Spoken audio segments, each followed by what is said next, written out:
বাস্তবতা কখনো কখনো হার মানায় রূপকথার গল্পকে। বাস্তব জীবনের রহস্যময় গল্পই বেশ রোমাঞ্চকর হয়ে ওঠে। এমনই এক রহস্যের সন্ধান পেয়েছেন বিজ্ঞানীরা। অ্যামাজনের গহীন অরণ্যে এক রহস্যময় ফুটন্ত গরম পানির নদীর খোঁজ পেয়েছেন তারা। ফুটন্ত নদীটি পেরুর মায়ান্তুয়াভুতে অ্যামাজন রেইন ফরেস্টের গভীরে অবস্থিত। এটি বিশ্বের উষ্ণতম নদী। লোকেরা নদীটিকে সানে টিম্পাসোকা বলে, যার অর্থ সূর্যের তাপে ফুটন্ত। ফুটন্ত নদীটি প্রায় 25 মিটার প্রশস্ত এবং 6 মিটার গভীর, তবে এটি প্রায় 6.4 কিলোমিটার স্থায়ী হয়। এই নদীর পানি প্রতিনিয়তই টকবক করে ফুটছে, যেখানে পানির গড় তাপমাত্রা প্রায় 86 ডিগ্রি সেলসিয়াস। আর সেই নদীর পানিতে জীবন্ত কোনো প্রাণী পড়ে গেলে পুড়ে মারা যায়।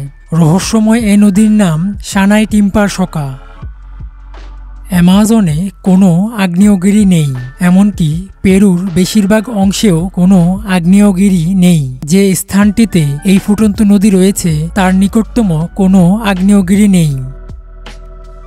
এই পাহাড়ি এলাকার মানুষ এই নদীর পানি পান করে, এর বাষ্প গ্রহণ করে, এমনকি রান্নার কাজে ব্যবহার করে। এছাড়াও পরিষ্কার পরিচ্ছন্নতার কাজেও এই পানি ব্যবহার করে। এছাড়াও এই নদীর পানি দিয়ে ঔষধও তৈরি করে থাকেন।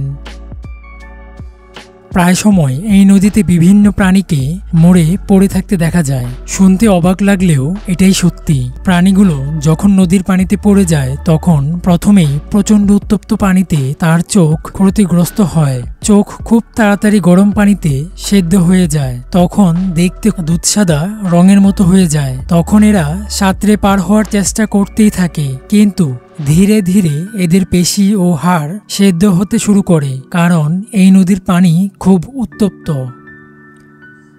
যখন এই উত্তপ্ত পানি প্রাণীর মুখে গিয়ে এটা ভেতর থেকে সেদ্ধ হয়ে যাওয়ার পর্যায়ে পৌঁছে যায়, তখন প্রাণীগুলো শক্তি হারাতে থাকে। এক পর্যায়ে পুড়ে মারা যায় প্রাণীগুলো।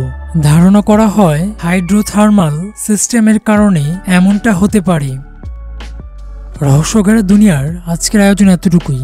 ভিডিওটি ভালো লাগলে লাইক, কমেন্ট, সাবস্ক্রাইব করতে ভুলবেন না। ধন্যবাদ।